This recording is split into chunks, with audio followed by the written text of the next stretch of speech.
Sir एक चीज़ और जानना चाहूँगा कि सफलता के अंदर टीम का क्या महत्व है? जयवीर जी, ये आपका कमाल का प्रश्न है। धन्यवाद सर। और ये सफलता केवल कंपनी में ही नहीं है, वर्क प्लेस या फैक्ट्री जो भी आप बोलते हो, ये घर में भी ज़रूरी है। आप बस में सफ़र कर रहे हैं, वहाँ भी ज़रूरी है, राइट? या किसी ट्रिप पर जा रहे हैं, कोई त्यौहार मना रहे हैं, कोई फंक्शन कर रहे हैं, कहीं भी हैं आप, टीम वर्क के बगैर काम नहीं चलता।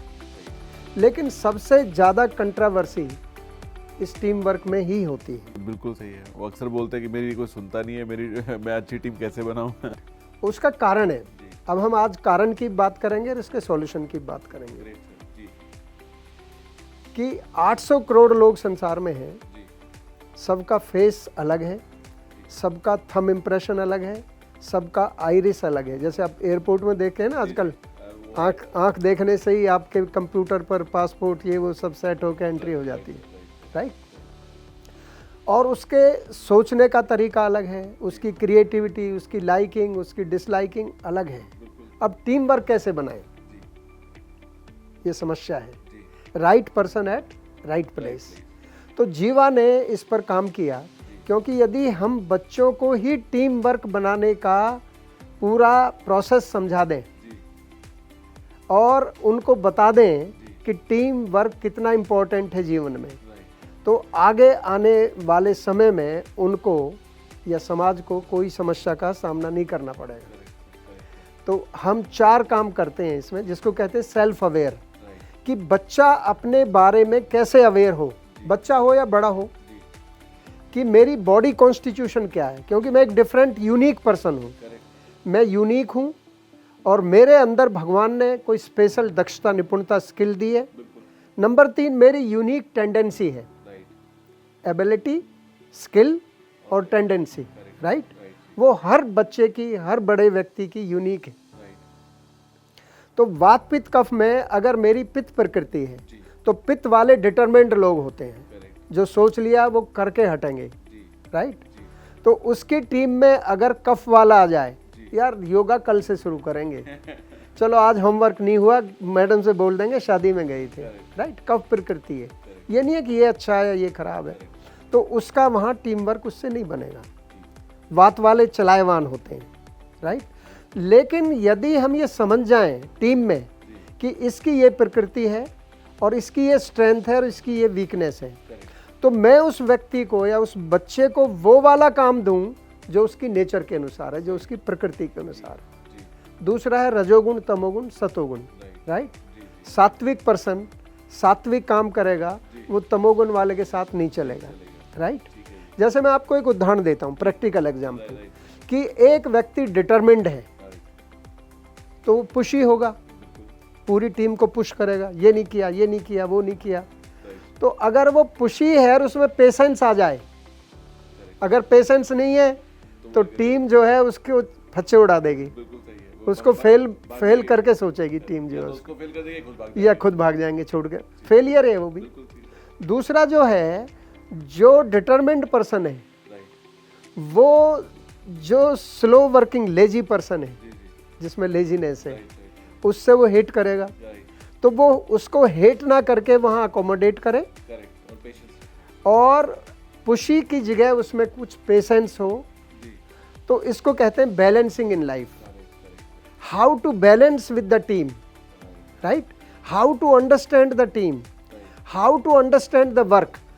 पहले आप काम को समझो कि मेरे काम में इस चीज़ को पूरा करने के लिए किस तरह की टीम की आवश्यकता है, राइट? उसमें कौन सी स्किल होनी चाहिए, राइट? और उसकी क्या एफिशिएंसी है, वो रात को अच्छा काम करता है, दिन में अच्छा काम करता है, वो बैठने वाला है, वो घूमने वाला है, राइट?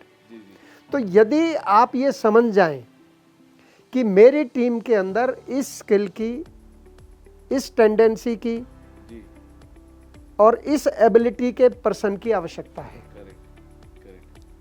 तो आप वैसा ही व्यक्ति वहाँ लाएं। जैसे मैं एक उदाहरण देता हूँ कि मेरी प्रकृति है कि मैं 15 मिनट से ज़्यादा एक जगह नहीं रुकता।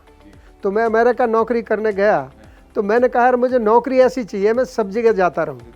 तो कहे अच्छा ठीक है, क्वालिटी कंट्रोल में जाओ, तुम हर डिवीज़न में घूमोगे, राइट? अब अगर मैं प्रोग्रामर बन जाऊं तो मैं असफल होऊंगा अपने जीवन में। ये नहीं है कि मैं अच्छा व्यक्ति नहीं हूं। जैसे लता मंगेशकर अगर गाना ना गा रही होती, उसमें नेचुरल टेंडेंसी है, भगवान ने प्राकृतिक उसको ये गुण दिया है, तो उसने उसको हॉर्न किया प्रैक्टिस करके और वो सफल हुई। या MS धोनी है, कोई भी ले लो, अब्दुल कलाम है, राइट। तो यदि मनुष्य अपनी स्ट्रेंथ को समझ जाए और दूसरे की टीम मेंबर्स की स्ट्रेंथ और वीकनेसेस को समझ जाए और उसके अनुसार वो अपने वर्क को भी समझे कि मेरा काम किस तरह का है और उसमें किस प्रकार की आपको मैन पावर, इंटेलेक्चुअल लोगों की आवश्यकता है, राइट। तो ये पूरा अगर उसने पेपर पर डिज़ाइन बना लिया, राइट, और फिर वो टीम को बनाता है, तो असफलता का सवाल ही नहीं उठता, number 1। Number 2, peace and harmony रहेगी, आपस में फ्रेंडशिप होगी और क्रिएटिविटी बढ़ेगी। जब आपको आपकी प्रकृति, नेचर के अनुसार काम दिया जाए, आप उसको एंजॉय करते हो। आप ये नहीं देखते कि यार 5 बज गए, यार कब छुट्टी होगी, 5 बज गए यार, अभी 10 मिनट हो रहे हैं। आप 2 घंटे एक्स्ट्रा भी काम कर रहे हैं तो आपको मालूम ही नहीं चलेगा। और अगर टीम की कोई कमी है, उसकी जो नेचर है, जो उसको प्रकृति के हिसाब से अगर वो नहीं हो रहा है, तो जैसे आपने कहा कि पेशेंस रखेगा तो वो अपने आप उसको पुश करता रहेगा, और पेशेंस रखेगा तो वो भी कभी ना कभी थोड़ा स्लो में काम कर ही देगा। बिल्कुल करेगा। तो एक हो गया बॉडी कॉन्स्टिट्यूशन टेस्ट, एक हो गया रजोगुण तमोगुण टेस्ट, एक है मल्टीपल इंटेलिजेंस टेस्ट, बुद्धि टेस्ट। इसकी लिंग्विस्टिक हाई है तो ये लिखने में अच्छा होगा, लॉजिकल हाई है तो मैथमेटिक्स, प्रोग्रामिंग उसमें अच्छा होगा, इंटरपर्सनल है तो ये समझाने में, डेमो देने में, ऑर्डर लाने में अच्छा होगा, राइट।